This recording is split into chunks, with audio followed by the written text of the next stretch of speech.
Hello and welcome to Alok economics classes. आज का जो टॉपिक है वो आपका है फंक्शंस ऑफ कमर्शियल बैंक्स। ये आपका बैंक्स जिसमें आपका कमर्शियल बैंक और सेंट्रल बैंक आता है, उस चैप्टर का टॉपिक है ये। अगर आप चैनल पर पहली बार विजिट कर रहे हैं तो चैनल को ज़रूर सब्सक्राइब कर लीजिए और वीडियो को लाइक कर दीजिए ताकि आने वाले वीडियोज़ के आपको नोटिफिकेशंस रेगुलरली मिलते रहें। फ़िलहाल हम लोग बात करते हैं फंक्शंस ऑफ कमर्शियल बैंक्स की। तो देखिए, जो ट्रेडिशनल फंक्शन है कमर्शियल बैंक का वो है क्या होता है, वो एक्सेप्टेंस ऑफ डिपॉजिट्स, ठीक है ना, पब्लिक से डिपॉजिट एक्सेप्ट करना और क्रेडिट प्रोवाइड करना different sectors of the economy को, ठीक।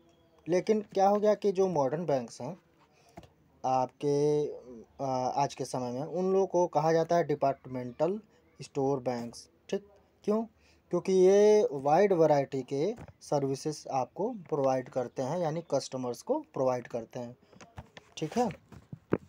तब आगे बढ़ते हैं हम लोग। और जो देखिए कमर्शियल बैंक्स होता है वो क्या क्या फंक्शन परफॉर्म करता है वो पॉइंट्स में दिए गए हैं। तो पहला पॉइंट्स आप देखिए, यहाँ पर लिखा हुआ है एक्सेप्टेंस ऑफ डिपॉजिट्स। ये जो फंक्शन है ये कमर्शियल बैंक का मोस्ट इम्पॉर्टेंट फंक्शन होता है, ठीक है ना। जिनके पास सरप्लस फंड होता है, यानी पब्लिक के पास, ठीक। तो ये इन लोग की इच्छा होती है कि जो इसको हम लोग कमर्शियल बैंक में डिपॉजिट कर दें, ठीक है ना।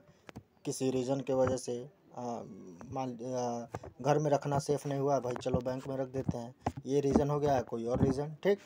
तो इसमें क्या होता है कि जो बैंक्स होता है वो 3 टाइप के डिपॉजिट्स एक्सेप्ट करता है पब्लिक से। कौन कौन से, वो हम लोग पढ़ते हैं अब। पहला है आपका करेंट अकाउंट, ठीक है ना। अब करेंट अकाउंट क्या होता है? करेंट अकाउंट इसमें क्या होता है कि इसमें ये होता है कि ये डिमांड पे पेबल होता है, ठीक है ना। इसीलिए इसको क्या बोलते हैं हम लोग, डिमांड डिपॉजिट भी बोलते हैं। करंट अकाउंट को डिमांड डिपॉजिट्स भी बोला जाता है, ठीक है ना। और इसमें जो करंट अकाउंट में पैसा जो जमा किया जाता है वो कैसे विड्रॉ किया जाता है, वो जो पैसा विड्रॉ करने का जो तरीका है या तो आप चेक से करिए, ठीक है ना। जिसमें आपका कोई रिस्ट्रिक्शन नहीं होता है, जितना आपका अमाउंट पे रहता है, ठीक। आगे बढ़ते हैं। अब देखिए इसमें क्या होता है कि जो ये अकाउंट होते हैं ये कौन ज़्यादातर खुलवाता है, इस अकाउंट को कौन ओपन करवाता है? ये ज़्यादातर होते हैं आपके ट्रेडर्स होते हैं, ठीक है ना, बिजनेसमैन होते हैं। और ये किस लिए करते हैं? ये बिजनेस पेमेंट्स के लिए करते हैं, ठीक है ना। और इसमें क्या होता है कि जो बैंक होता है वो कोई इंटरेस्ट नहीं पे करता है, ये सारे जो अकाउंट्स खुले होते हैं, ठीक है ना। और बैंक जो है वो वेरियस सर्विसेज प्रोवाइड करता है, ठीक है ना। देखिए यहाँ पर लिखा हुआ क्या क्या सर्विसेज पर प्रोवाइड करता है बैंक। जैसे कि आपका हो गया चेक्स प्रोवाइड करता है, और जो चेक्स है वो उसको कलेक्ट करता है और उसको पेमेंट भी करता है उसके थ्रू, ठीक है ना। Issuing of drafts on the behalf of account holder, ठीक। और इसमें क्या होता है कि जो ये सर्विसेज जो बैंक देता है इस पे बैंक जो है वो कुछ चार्ज लेता है, सर्विस चार्ज वगैरह लेता है कस्टमर से, बहुत मामूली सा होता है, ठीक है ना। क्यों? क्योंकि ये जो सर्विसेज है वो दे रहा है, इस वजह से वो कुछ चार्ज भी करता है, ठीक। अब दूसरा क्या है, बी पॉइंट, वो है आपका सेविंग्स बैंक अकाउंट, ठीक। अब सेविंग्स बैंक अकाउंट क्या होता है, या इसको बोल दीजिए सेविंग्स बैंक डिपॉजिट्स, ठीक है ना, इसको वो भी बोल सकते हैं। इसमें क्या होता है कि जो अमाउंट होता है ये डिमांड पे पेबल होता है, ठीक है ना। और कैसे विड्रॉ किया जा सकता है, वो चेक के थ्रू विड्रॉ किया जा सकता है। लेकिन इसमें कुछ रिस्ट्रिक्शंस होते हैं, ठीक है ना, डिपॉजिटर्स पे, जो अकाउंट होल्डर होते हैं, ठीक। क्यों? क्योंकि इसमें जो बैंक होता है वो लिमिट सेट कर देता है, ठीक है ना, कि आप इतने अमाउंट विड्रॉ कर सकते हैं या इतने नंबर ऑफ विड्रॉवल्स आप कर सकते हैं किसी पर्टिकुलर टाइम पीरियड में, ठीक है ना। और ये जो रिस्ट्रिक्शंस होते हैं ये ज़्यादा स्ट्रिक्ट नहीं होते हैं, ठीक है ना, बहुत नॉर्मल रिस्ट्रिक्शंस होते हैं। और ये अकाउंट होल्डर्स कौन कौन से होते हैं? ये हाउस होल्ड होते हैं, ठीक है ना। ये सेविंग्स बैंक अकाउंट जो है वो हाउस होल्ड ज़्यादातर इसको अपने मतलब खुलवाते हैं, ठीक, जिनके पास कैश ज़्यादा रहता है शॉर्ट पीरियड में, ठीक है ना। और ये लोग क्या करते हैं? अकाउंट में जमा कर देते हैं, ठीक है ना। और ये नॉमिनल रेट पे क्या होता है कि ये इंटरेस्ट कुछ इनको मिलता रहता है बैंक के थ्रू, ठीक। आगे बढ़ते हैं। अब आपका अगला है सी पॉइंट है फिक्स्ड डिपॉजिट्स। फिक्स्ड डिपॉजिट्स में क्या होता है कि इसमें जो मनी जो डिपॉजिट किया जाता है वो फिक्स्ड पीरियड के लिए डिपॉजिट किया जाता है। जैसे कि मान लीजिए 6 महीने के लिए, 1 साल के लिए, 2 साल के लिए, 5 साल के लिए, या फिर इससे ज़्यादा सालों के लिए, ठीक। अब आगे क्या होता है इस पे? ये जो होता है फिक्स्ड डिपॉजिट में, इसमें जो अमाउंट जो ये जो डिमांड किया जाता है वो डिमांड पे नहीं पेबल होता है, ठीक है ना। मतलब these deposits are not payable on demand, ठीक। और इसमें चेक फैसिलिटीज़ नहीं होती है, ठीक है ना। मतलब चेक जो है वो आप इशू नहीं कर सकते हैं अगेंस्ट पेमेंट करने के लिए, ठीक। तो इस डिपॉजिट्स को यानी फिक्स डिपॉजिट्स को हम लोग क्या बोलते हैं? टाइम डिपॉजिट्स भी बोलते हैं। क्यों? क्योंकि जो मनी है डिपॉजिट किया जाता है बैंक में उसको आप विड्रॉ नहीं कर सकते हैं जब तक कि आपका मैच्योरिटी जो पीरियड है वो कंप्लीट ना हो जाए, ठीक है ना।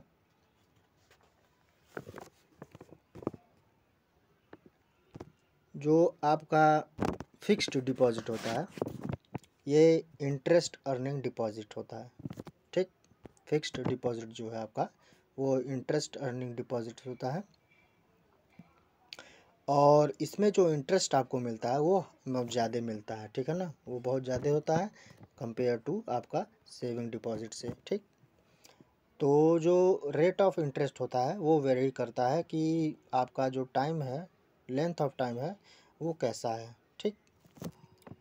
उस हिसाब से आपको इंटरेस्ट मिलता है। अब एक और होता है आपका रिकरिंग डिपॉजिट्स, ठीक, या फिर होता है उसको बोलते हैं क्यूमुलेटिव डिपॉजिट्स। ये क्या है? ये है आपका, ये एक तरह का एक टाइप का फिक्स्ड डिपॉजिट होता है ये, ठीक है ना।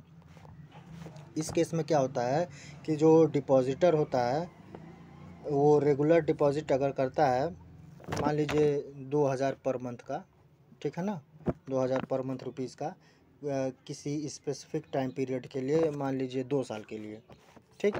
तो ये जो डिपॉजिट्स हैं ये किस लिए डिज़ाइन किए गए हैं? ये इसलिए डिज़ाइन किए गए हैं ताकि जो स्मॉल सेवर्स हैं जो पर्टिकुलर अमाउंट सेव करते हैं रेगुलरली, ये उन उन लोगों के लिए है। कौन सा है? रिकरिंग या फिर क्यूमुलेटिव डिपॉजिट्स, ठीक। अब ये पहले पॉइंट का सी तक ख़त्म हो गया जिसके अंडर में आपके 3 पॉइंट थे ABC। अब बात करते हैं हम लोग दूसरा, एडवांसिंग ऑफ लोन्स। तो ये जो है पहला तो आपका था एक्सेप्टेंस ऑफ डिपॉजिट्स, अब है आपका एडवांसिंग ऑफ लोन्स। ये सेकंड मोस्ट इम्पॉर्टेंट फंक्शन है कॉमर्शियल बैंक का, ठीक। इसमें जो कॉमर्शियल बैंक होते हैं क्या होता है, जिसमें देखिए लिखा हुआ है the commercial banks is the extended is to extend loans and advance, ठीक है ना। इसमें जो आपका है कॉमर्शियल बैंक वो क्या करता है? लोन्स देता है और एडवांसेस देता है। और ये जो है ये आपका बहुत प्रॉफिटेबल बिजनेस है बैंक्स के लिए, ठीक। क्यों? क्योंकि इसके बदले में बैंक जो है वो कुछ इंटरेस्ट चार्ज करता है बोरोवर से, ठीक है ना, जो कि आपका अदर जो इंटरेस्ट हैं उससे ज़्यादा होता है और इसमें ज़्यादा प्रॉफिट वो अर्न करता है डिपॉजिटर्स से। ठीक, कमर्शियल बैंक जो है आपका एक तरह का इंटरमीडियरीज की तरह एक्ट करता है, किसके किसके बीच में, डिपॉजिटर के बीच में और बोरोवर के बीच में। ठीक है ना। और जो बैंक है ये इन्हीं सब चीज़ों से वो प्रॉफिट अर्न करता है, इन्हीं सब ट्रांजेक्शन्स की थ्रू। ठीक, अब इसमें भी आपके कुछ पॉइंट्स हैं।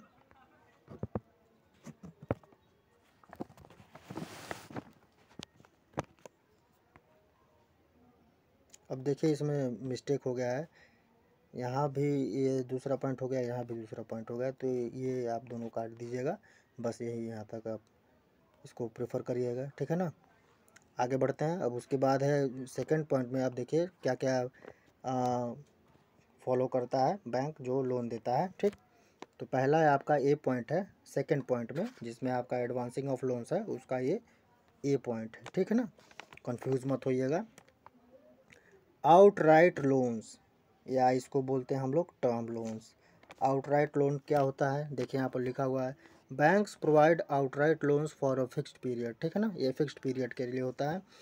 इन this case the entire amount of the loan sanctioned is credited to the borrower's current account. तो जो लोन सैंक्शन किया जाता है वो सारे क्रेडिट किए दिए जाते हैं कहाँ, बोरोवर के करंट अकाउंट में। ठीक है ना। The borrower page interest on the entire amount he has borrowed from the bank. तो जो जितना मान लीजिए 2 लाख का वो ले रहा है लोन, तो सारे अमाउंट पे वो इंटरेस्ट पे करता है। ठीक है ना। बी क्या है आपका, बी है आपका कैश क्रेडिट। कैश क्रेडिट क्या होता है इसमें, in this case the entire sanctioned amount of loan by the bank is not given to the borrower at a particular time।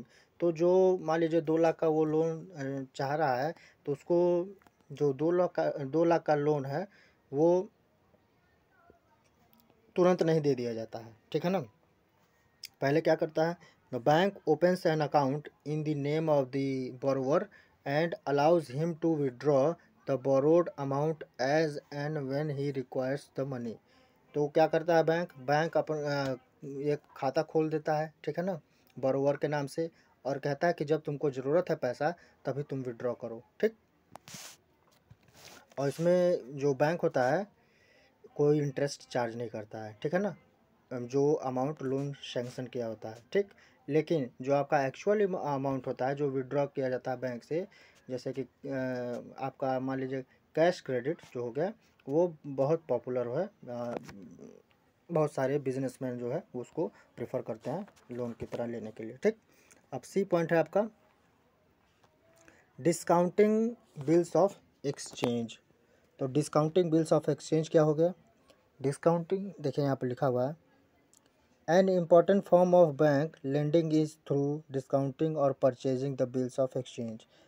A bills of exchange is drawn by a creditor on the debtor।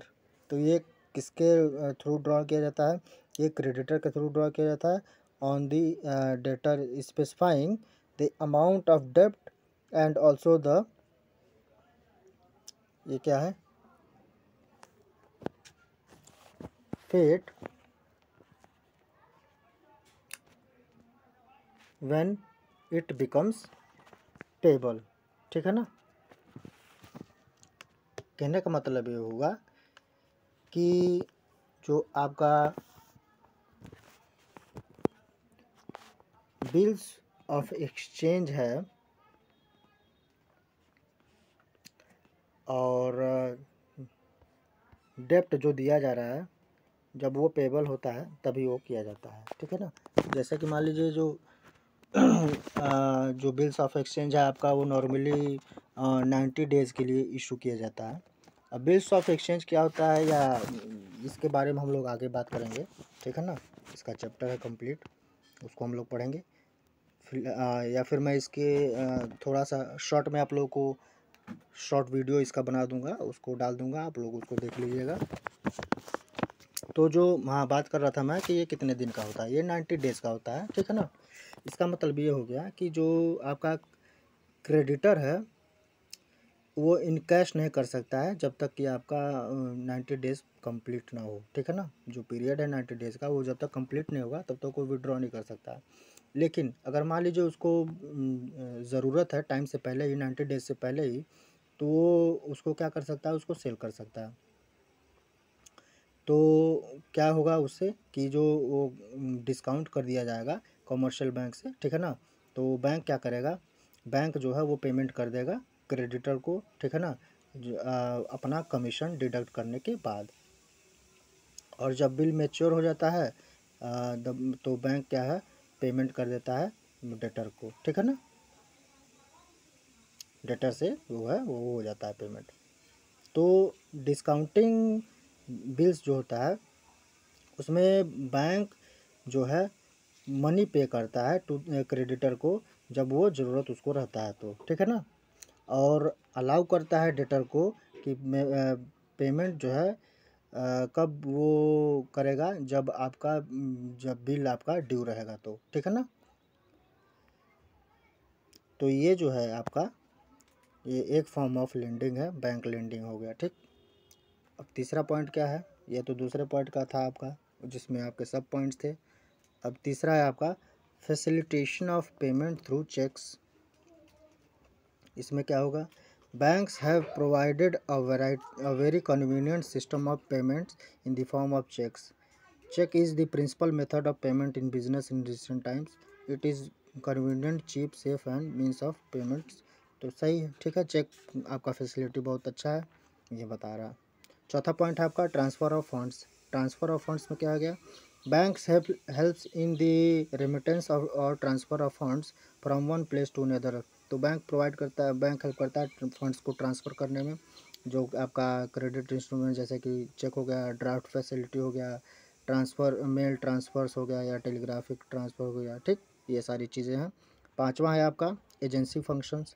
Bank provide various agency functions for their customers. The bank charges commission और service charge for such function. तो ये जो provide करता है bank, इसके लिए कुछ commission charge करता है, ठीक है ना।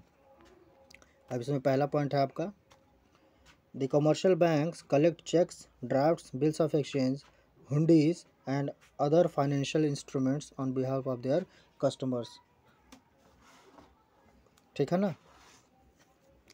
तो हुंडीज क्या होता है, इसके बारे में हम अलग से शॉर्ट वीडियो बनाऊंगा, ठीक, उसमें आपको समझाऊंगा। दूसरा पॉइंट है आपका they make and collect various types of payments on behalf of their customers, ठीक है ना, such as insurance premium, pensions, dividend, interest, ये सारी चीज़ें हैं। तीसरा है आपका कमर्शियल बैंक क्या करता है, agent for their customers in the sale and purchase of securities, ठीक। बैंक जो है एक्ट करता है एजेंट की तरह कस्टमर्स के लिए, किसमें, परचेज और सेल सिक्योरिटी जब किया जाता है तो, ठीक है ना, जब कस्टमर करता है तो। They provide investment services to the companies by acting as underwriters and bankers for new issues of security to the public, ठीक। चौथा पॉइंट है आपका क्या करता है commercial bank, they render agency services and various types such as buying and selling for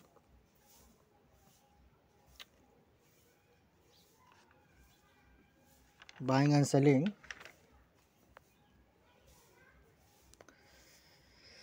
various types of buying and selling of currencies, foreign currencies जो होती हैं आपकी, उसके बारे में बता रहा है। National savings certificates and units of UTIs on behalf of their customers. तो ये सारी चीज़ें जो है कमर्शियल बैंक करता है ऑन बिहाफ ऑफ कस्टमर्स के, ठीक। पांचवा है आपका क्या कर सकता है, ट्रस्टी की तरह एक्ट करता है कस्टमर्स के लिए, एग्जीक्यूटर्स को, ठीक है ना।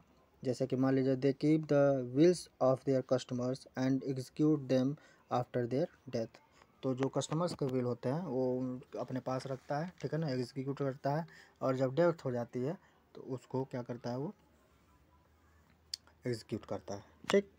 छठा पॉइंट है आपका, ये आपका पाँचवें पॉइंट का था, ठीक। अब छठा पॉइंट है आपका मिसलेनियस सर्विसेज। और क्या क्या सर्विसेज जो है कॉमर्शियल बैंक प्रोवाइड करता है। जैसे कि आपका हो गया प्रोविज़न ऑफ लॉकर फैसिलिटी, ठीक है ना, जिसमें आप ज्वेलरी या वैल्यूबल डॉक्यूमेंट्स रख सकते हैं। ट्रैवलर्स चेक इशू करता है, गिफ्ट चेक एक्सेट्रा, ठीक। Provision of tax assistant and investment advice, ठीक। 7वां पॉइंट है आपका credit creation. In the process of acceptance of deposits and granting of loans, commercial banks are also able to create credit. This means that they are able to grant more loans than the amount of primary deposit by the customers. ठीक है, ये सारी चीज़ें हैं जो आपका credit creation क्या होता है, इस पे आपका आगे लेक्चर में बात करूँगा मैं, ठीक है ना। तो ये सारी चीज़ें हैं, आई होप आपको समझ में आया होगा। अगर नहीं समझ में आया तो आप कमेंट बॉक्स में बताइएगा क्या चीज़ आपको नहीं समझ में आया है। और इस लेक्चर का नोट्स आपको टेलीग्राम ग्रुप पर मिलेगा, जिसका लिंक आपको डिस्क्रिप्शन में भी मिल जाएगा और चैनल के अबाउट सेक्शन में भी मिल जाएगा। और अगर आपका कोई डाउट है, ठीक है ना, तो आप इंस्टाग्राम पर या फिर कमेंट बॉक्स में या फिर आप फेसबुक पेज पर भी आप मुझे बता सकते हैं। सारा लिंक आपको डिस्क्रिप्शन में अवेलेबल है, या फिर आप चैनल के अबाउट सेक्शन में जाकर उसको फॉलो कर सकते हैं और क्वेश्चन जो डाउट है आपका वो क्लियर कर सकते हैं, ठीक। और चैनल को जरूर सब्सक्राइब कर लीजिएगा। मिलते हैं हम लोग नेक्स्ट वीडियो में। Thank you very much.